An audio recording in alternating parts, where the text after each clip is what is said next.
Hello friends, educational fact channel में आपका स्वागत है। हाजिर है आपके लिए एक और नई वीडियो को लेके। इस वीडियो में हम ज्योग्राफी के 100 क्वेश्चन आपके साथ डिस्कस करने वाले हैं, जिसमें आप देख पाएंगे ज्योग्राफी की हमने पहले भी 2-3 वीडियो डाल दी है, जिसमें हमने जो आपकी ऑफिशियल सिलेबस में टॉपिक्स दिए गए हैं, ये हमने जो आपकी फर्स्ट, सेकंड और थर्ड है, ये हमने कवर कर दिए थे। इसमें हम आपका फोर्थ वाला जो आपका सेक्शन है, इसको कवर करने वाले हैं, जिसमें आपका हाइड्रोस्फीयर, बायोस्फीयर, आपका ओशन से रिलेटेड है या वाटर साइकिल से रिलेटेड है, टेम्परेचर से रिलेटेड है।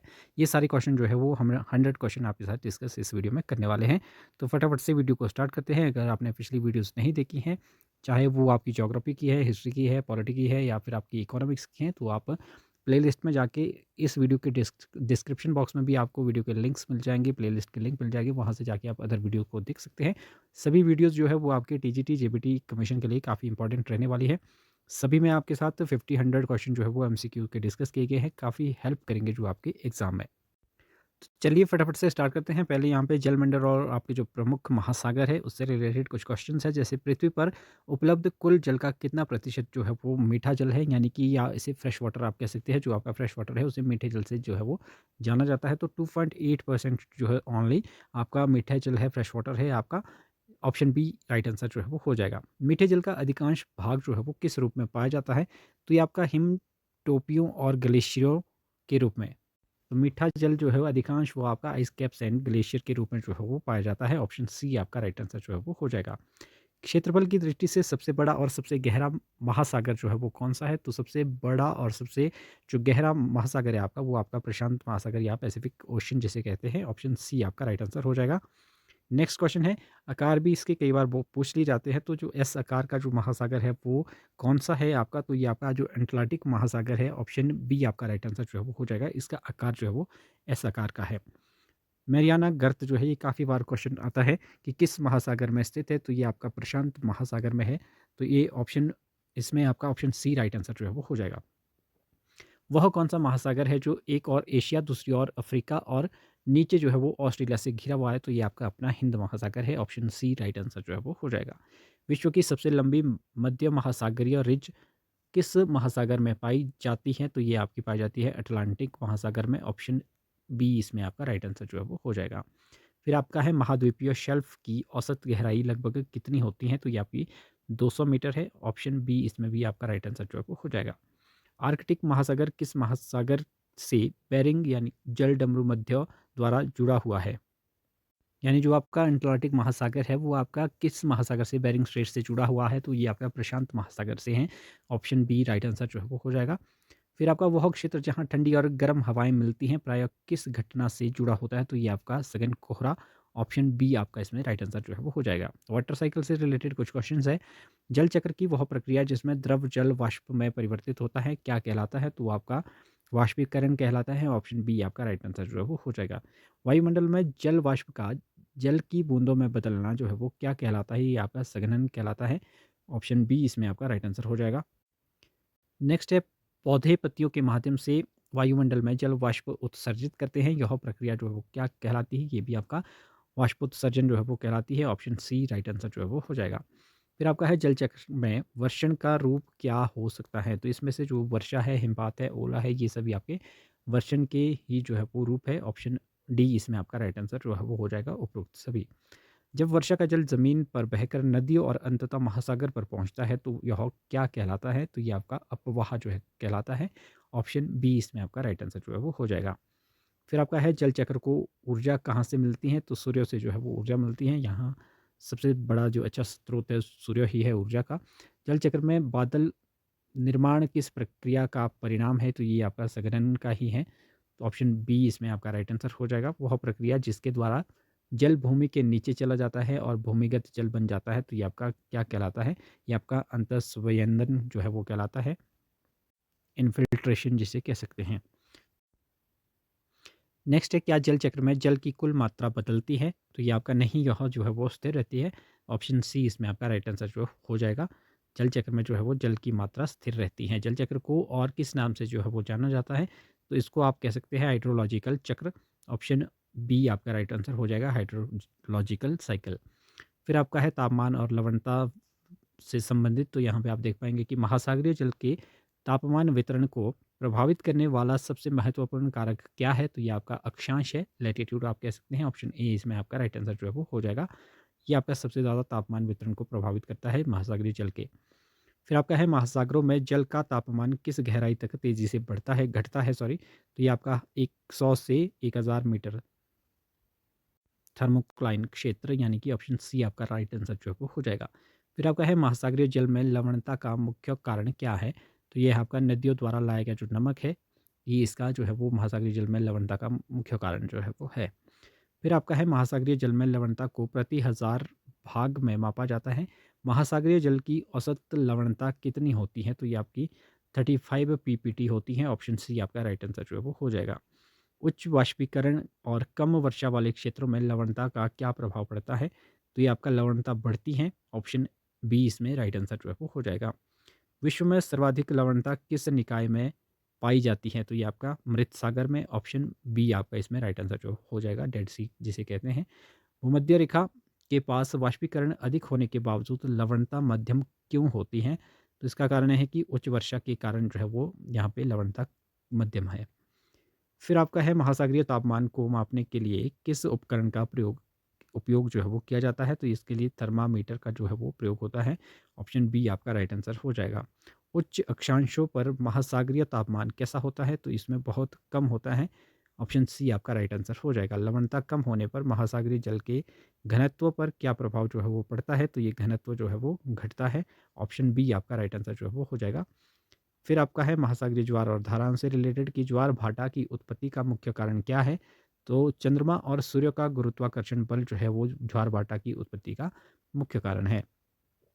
जब सूर्य चंद्रमा और पृथ्वी पर सीधी रेखा में होते हैं तो कौन सा ज्वार आता है? तो ये आपका उस समय दीर्घ ज्वार आता है जब सूर्य चंद्रमा और पृथ्वी एक सीधी रेखा में जो है वो होते हैं।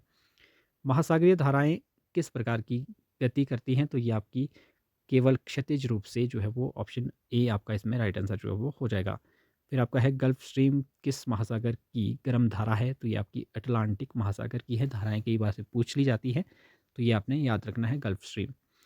फिर आपका है लेब्राडोर धारा किस प्रकार की महासागरीय धारा है? तो ये आपकी ठंडी धारा है। ऑप्शन बी आपका राइट आंसर हो जाएगा। फिर आपका है किरोशियो धारा किस महासागर में बहती है? तो ये आपकी प्रशांत महासागर में। ऑप्शन सी आपका राइट आंसर है। नेक्स्ट है आपका पेरू धारा या हेम्बोल्ट धारा किस प्रकार की जो है वो धारा है? ये आपकी ठंडी धाराएं हैं। ऑप्शन बी राइट आंसर हो जाएगा। फिर है महासागरीय धाराओं के संचलन के लिए मुख्य रूप से कौन सा बल उत्तरदायी है? तो ये आपका है कोरियोलिस बल। ऑप्शन बी आपका राइट आंसर जो है वो हो जाएगा। किस महासागरीय धारा को जापान की काली धारा कहा जाता है? तो ये आपका क्यूरोशियो धारा जो है वो आपकी ये काली धारा कहलाती है। नेक्स्ट है किस धारा को यूरोप का कंबल कहा जाता है? क्योंकि यह यूरोप के तटीय क्षेत्रों को गर्म रखती है। Blanket of Europe. तो ये आपका है उत्तरी अटलांटिक ड्रिफ्ट जो है वो ऑप्शन बी आपका राइट आंसर जो है वो इसमें हो जाएगा। फिर आपका है कोरल रीफ से रिलेटेड, ये भी आपके सिलेबस में है। कोरल रीफ का निर्माण करने वाले छोटे समुद्री जीव क्या कहलाते हैं? तो ये आपके प्रवाल पॉलिप कहलाते हैं। ऑप्शन बी आपका इसमें राइट आंसर जो है वो हो जाएगा। प्रवाल पॉलिप जो होते हैं वो किस सामग्री का स्त्राव करते हैं जिससे रीफ संरचना बनती है? तो ये आपका कैल्शियम कार्बोनेट। ऑप्शन बी आपका राइट आंसर जो है वो हो जाएगा। फिर आपका है प्रवाल किसके साथ सहजीवी संबंध में रहते हैं? तो ये आपके जुक्सानथेली शैवाल के साथ रहते हैं। ऑप्शन बी आपका राइट आंसर जो है वो हो जाएगा। फिर है विश्व की सबसे बड़ी coral reef great barrier reef कहाँ स्थित है? तो ये आपकी ऑस्ट्रेलिया में है। ऑप्शन बी इसमें राइट आंसर हो जाएगा। फिर है प्रवाल विरंजन का मुख्य कारण क्या है? इसका कारण है महासागरीय जल के तापमान में वृद्धि। ऑप्शन बी आपका राइट आंसर है। नेक्स्ट है एक वलयाकार मूंगे की चट्टान को आंशिक रूप से या पूरी तरह से एक लैगून को घेरती हैं, क्या कहलाती हैं? जो मतलब वो आपकी कहलाती है एटॉल, जो आपकी आंशिक या पूरी तरह से लैगून को घेरती हैं। Option B. कैरोल रीफ निर्माण के लिए आदर्श जल लवणता सीमा क्या है? तो इसके लिए 32 से 42 पीपीटी आपकी होनी चाहिए। ये आपकी आदर्श जल लवणता है इसके लिए, सामान्य समुद्री सीमा। फिर आपका है प्रवाल विकास के लिए कौन सा जल आवश्यक है? तो ये आपका स्वच्छ और उथला जल है। ऑप्शन बी आपका राइट आंसर हो जाएगा।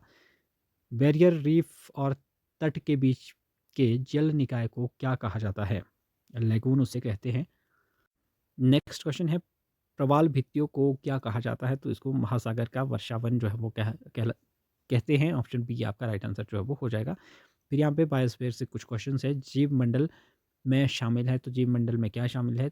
जीव मंडल में आपका जल मंडल, स्थल मंडल, वायुमंडल जो है वो सभी शामिल होते हैं। तीनों क्षेत्रों का वह संकीर्ण क्षेत्र जहाँ जीवन मौजूद है, तो वो आपका जो है वो जीव मंडल कहलाता है। ऑप्शन डी इसमें आपका राइट आंसर हो जाएगा। फिर आपका है बायोम क्या है? तो बायोम है आपका विशिष्ट जलवायु और वनस्पति वाला एक बड़ा क्षेत्रीय पारिस्थितिक तंत्र। ऑप्शन बी आपका राइट आंसर हो जाएगा। नेक्स्ट है जीव मंडल में जीवन के लिए कौन सा चक्र सबसे आवश्यक है? तो ये आपका सभी चक्र आवश्यक है, जल चक्र भी, कार्बन चक्र भी, आपका नाइट्रोजन चक्र भी। ऑप्शन डी आपका राइट आंसर है। प्रकाश संश्लेषण के दौरान हरे पौधे जो है वो किसका उपयोग करते हैं? तो ये आपका कार्बन डाइऑक्साइड का करते हैं। ऑप्शन सी आपका राइट आंसर हो जाएगा। फिर आपका है जीव मंडल में सबसे महत्वपूर्ण भूमिका कौन निभाता है? तो ये आपका ये सभी निभाते हैं, जिसमें आपका उत्पादक हो गया, उपभोक्ता हो गया, अपघटक हो गए, ये सभी जो है वो महत्वपूर्ण भूमिका निभाते हैं जीव मंडल में। जीव मंडल का सबसे ऊपरी भाग कौन सा होता है? तो जो आपका क्षोभ मंडल है, ये आपका सबसे ऊपरी भाग जो है वो कहलाता है। फिर आपका है वह क्षेत्र जहाँ दो बायोम आपस में जो है वो मिलते हैं, क्या कहलाते हैं? तो वो आपका इकोटोन जो है वो कहलाते हैं। ऑप्शन सी आपका इसमें राइट आंसर हो जाएगा। जीवों की उन प्रजातियों को क्या कहते हैं जो एक विशिष्ट क्षेत्र या बायोम के लिए स्थानिक होती हैं? तो ये आपकी होती है स्थानिक प्रजातियां। ऑप्शन सी आपका राइट आंसर जो है वो हो जाएगा। जीव मंडल की ऊर्जा का अंतिम स्रोत क्या है? तो ये सूर्य है। ऑप्शन सी आपका राइट आंसर है। नाइट्रोजन स्थिरीकरण में कौन से सूक्ष्म जीव महत्वपूर्ण भूमिका निभाते हैं? तो ये आपके बैक्टीरिया। ऑप्शन सी आपका इसमें राइट आंसर हो जाएगा। फिर यहाँ पे आपके पारिस्थितिक तंत्र और पारिस्थितिकी से यहाँ पे रिलेटेड क्वेश्चंस है कि आपका पारिस्थितिक तंत्र शब्द किसने जो है वो दिया है? तो ये एजी टेंसले ने। ऑप्शन बी आपका इसमें राइट आंसर जो है वो हो जाएगा। फिर आपका है पारिस्थितिक तंत्र के दो मुख्य घटक जो है वो क्या है? तो ये आपके अजैविक और जैविक। ऑप्शन बी इसमें आपका राइट आंसर हो जाएगा। फिर आपका है अजैविक घटक में क्या शामिल है? तो इसमें आपका मिट्टी, तापमान, जल, ये जो है वो शामिल है। ऑप्शन सी आपका राइट आंसर हो जाएगा। पारिस्थितिक तंत्र में ऊर्जा का प्रवाह कैसा होता है? तो ये आपका एक दिशीय होता है। तो ये ऑप्शन बी इसमें आपका राइट आंसर जो है वो हो जाएगा। फिर आपका है पारिस्थितिक तंत्र में हरे पौधे क्या कहलाते हैं? तो ये आपके उत्पाद जो है वो कहलाते हैं, उत्पादक, सॉरी, प्रोड्यूसर। ऑप्शन बी आपका राइट आंसर हो जाएगा। फिर आपका है अपघटक किस पोषण स्तर पर कार्य करते हैं? तो ये आपका सभी पोषण स्तरों पे जो है ये कार्य करते हैं, प्राथमिक पे भी, द्वितीयक पे भी, तृतीयक पे भी। ऑप्शन सी इसमें राइट आंसर हो जाएगा। किसी दिए गए क्षेत्र में प्रजातियों और उसके पर्यावरण के बीच अंतःक्रिया का अध्ययन क्या कहलाता है? तो ये आपका इकोलॉजी, पारिस्थितिकी जो है वो कहलाता है। ऑप्शन बी आपका राइट आंसर है। एक बार फिर पढ़ ले कि किसी दिए गए क्षेत्र में प्रजातियों और उसके पर्यावरण के बीच जो है वो अंतःक्रिया का अध्ययन ही जो है वो इकोलॉजी है। वह कौन सा पारिस्थितिकी तंत्र है जो प्रकृति में कृत्रिम है? तो ये आपका एक्वेरियम। ऑप्शन सी इसमें आपका राइट आंसर हो जाएगा।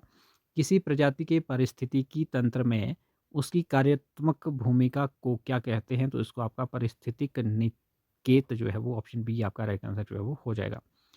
फिर आपका है जैव रासायनिक चक्र का उदाहरण क्या है? तो इसका है उपरोक्त सभी, आपका कार्बन चक्र, नाइट्रोजन चक्र, फास्फोरस चक्र। ऑप्शन डी आपका राइट आंसर जो है वो हो जाएगा।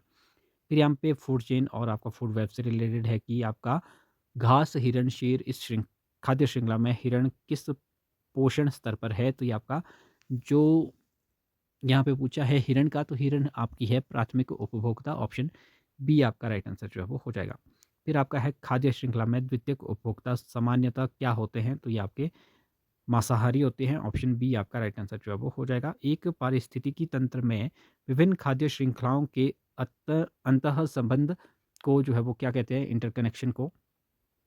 तो इसे जो है वो खाद्य जाल कहा जाता है, फूड वेब आप कह सकते हैं। 10% ऊर्जा नियम किसने जो है वो दिया था? तो ये आपका लिंडमैन ने दिया था। ऑप्शन सी आपका इसमें राइट आंसर जो है वो हो जाएगा। प्रत्येक पोषण स्तर पर कितनी ऊर्जा अगले स्तर तक स्थानांतरित होती है? तो ये आपकी 10% होती है सिर्फ। ऑप्शन बी आपका राइट आंसर जो है वो हो जाएगा। फिर आपका है खाद्य श्रृंखला में ऊर्जा हानि किस रूप में होती है? तो ये आपकी गर्मी। ऑप्शन बी आपका राइट आंसर जो है वो हो जाएगा। वह खाद्य श्रृंखला जो मृत कार्बनिक पदार्थों से शुरू होती है क्या कहलाती है? तो ये आपकी अपर्दक खाद्य श्रृंखला जो है वो कहलाती है। ऑप्शन बी इसमें आपका राइट आंसर जो है वो हो जाएगा। फिर आपका है नेक्स्ट क्वेश्चन कि यदि किसी खाद्य जाल में द्वितीयक उपभोक्ता को हटा दिया जाए तो क्या होगा? तो इसमें प्राथमिक उपभोक्ता की जो संख्या है वो बढ़ जाएगी। ऑप्शन बी आपका राइट आंसर जो है वो हो जाएगा। फिर आपका है खाद्य श्रृंखला में मनुष्य क्या है? मनुष्य आपका सर्वाहारी है। ऑप्शन सी आपका राइट आंसर हो जाएगा। नेक्स्ट है आपका पारिस्थितिकी तंत्र में विषाक्त पदार्थों की सांद्रता का क्रमिक संचय क्या कहलाता है? तो ये आपका कहलाता है जैव आवर्धन। ऑप्शन सी आपका राइट आंसर जो है वो हो जाएगा। फिर आपका है नेक्स्ट जैव विविधता से रिलेटेड कि जैव विविधता शब्द का तात्पर्य जो है वो क्या है? तो इसका तात्पर्य है किसी दिए गए क्षेत्र में जीवन की विविधता और परिवर्तनशीलता। ऑप्शन सी आपका राइट आंसर हो जाएगा। जैव विविधता के 3 मुख्य स्तर जो है वो कौन से हैं? वो आपके हैं जीन, प्रजाति, पारिस्थितिकी तंत्र। ऑप्शन बी आपका राइट आंसर है। एक विशिष्ट भौगोलिक क्षेत्र में पौधों और जानवरों की प्रजातियों की संख्या की विविधता को क्या कहते हैं? तो ये इसको प्रजाति विविधता। ऑप्शन बी आपका राइट आंसर जो है वो हो जाएगा। जैव विविधता के लिए सबसे बड़ा खतरा क्या है? इसके लिए आपका है निवास स्थान का विनाश। ऑप्शन सी आपका राइट आंसर जो है वो हो जाएगा। जैव विविधता का हॉटस्पॉट होने के लिए किसी क्षेत्र को किन 2 मापदंडों को पूरा करना चाहिए? तो आपका है उच्च स्थानिकवाद और निवास स्थान का नुकसान। ऑप्शन बी आपका राइट आंसर जो है वो हो जाएगा। फिर आपका है IUCN द्वारा जारी किए जाने वाले रेड लिस्ट किससे संबंधित है? तो ये आपकी लुप्त प्राय प्रजातियों से है। ऑप्शन बी आपका राइट आंसर जो है वो इसमें हो। नेक्स्ट है जैव विविधता के नुकसान का एक प्राकृतिक कारण जो है वो क्या हो सकता है? तो ज्वालामुखी विस्फोट। ऑप्शन बी आपका राइट आंसर हो जाएगा। वह प्रजाति जिसकी आबादी का घनत्व बहुत कम हो गया है और जिसके विलुप्त होने का खतरा है क्या कहलाती है? तो आपकी लुप्त प्राय प्रजाति जो है वो कहलाती है। ऑप्शन सी आपका राइट आंसर हो जाएगा। जैव विविधता का स्तंभ किसे कहा जाता है? तो कीड़े को। ऑप्शन बी आपका राइट आंसर हो जाएगा। उनके विशाल संख्या और पारिस्थितिकी तंत्र की भूमिका के कारण। फिर आपका है भारत में जैव विविधता हॉटस्पॉट का एक उदाहरण जो है वो क्या है? तो इसके लिए आपका पश्चिमी घाट जो है वो इसका उदाहरण है। ऑप्शन बी आपका राइट आंसर हो जाएगा। फिर आपका है जैव विविधता का संरक्षण से संबंधित लास्ट के 10 क्वेश्चन। तो स्वस्थानीय संरक्षण का क्या अर्थ है? तो इसका अर्थ है प्रजातियों का उनके प्राकृतिक आवास में संरक्षण जो है वो आपका स्वस्थानीय संरक्षण जो है वो कहलाता है। ऑप्शन बी आपका राइट आंसर हो जाएगा। राष्ट्रीय उद्यान और वन्यजीव अभयारण्य किसके उदाहरण है? तो ये आपके हैं स्वस्थानीय संरक्षण के। ऑप्शन बी आपका राइट आंसर हो जाएगा। फिर आपका है बाह्य स्थानीय संरक्षण का क्या अर्थ है? तो इसका अर्थ है प्रजातियों का उनके प्राकृतिक आवास से बाहर संरक्षण जो है। ऑप्शन बी आपका राइट आंसर हो जाएगा। बीज बैंक किसका उदाहरण है? ये आपका है बाह्य स्थानीय संरक्षण का। ऑप्शन बी आपका राइट आंसर है। भारत में पहला राष्ट्रीय उद्यान कौन सा है? तो जिम कॉर्बेट राष्ट्रीय उद्यान जो है वो भारत का पहला उद्यान है। ऑप्शन बी आपका राइट आंसर जो है वो हो जाएगा। बायोस्फीयर रिजर्व में कोर जोन का जो है वो उद्देश्य क्या है? किसी भी मानव गतिविधि की अनुमति नहीं देना। ऑप्शन बी आपका राइट आंसर है। पवित्र उपवन किसके उदाहरण हैं? तो ये आपके स्वस्थानीय संरक्षण के हैं। ऑप्शन ए आपका राइट आंसर है। प्रोजेक्ट टाइगर किस वर्ष शुरू किया गया था? तो ये आपका 1973 में जो है वो किया गया था। ऑप्शन बी आपका राइट आंसर जो है वो हो जाएगा। जैव विविधता पर कन्वेंशन किस वर्ष अस्तित्व में आया? तो ये आपका CBD convention on biological diversity ये आपका 1993 में आया था। ऑप्शन सी आपका राइट आंसर हो जाएगा। नेक्स्ट है किसी प्रजाति के जीन बैंक में उसके बीज और उत्तक को कम तापमान पर संरक्षित करने की तकनीक क्या कहलाती है? तो ये आपकी क्रायो प्रिजर्वेशन जो है वो कहलाती है। ऑप्शन बी आपका राइट आंसर जो है वो हो जाएगा। ये 100 क्वेश्चन हमने आपके साथ डिस्कस की। काफ़ी इंपॉर्टेंट क्वेश्चन थे। आई होप ये क्वेश्चंस आपको अच्छे लगे होंगे। तो वीडियो को ज़्यादा से ज़्यादा लाइक करें, अपने फ्रेंड्स के साथ शेयर करें। तो आगे भी आपके लिए इस तरह की जो वीडियोज़ है वो आपके जब तक आपका एग्ज़ाम नहीं हो जाता है तब तक आती रहेगी। तो आप MCQ क्वेश्चंस का जो है वो आनंद लें और ज़्यादा से ज़्यादा अटेम्प्ट करें वीडियोज़ को और क्वेश्चंस को रिवाइज़ करें। तो अभी के लिए फ़िलहाल इतना ही। मिलते हैं अगली वीडियो के साथ। तब तक के लिए बाय बाय।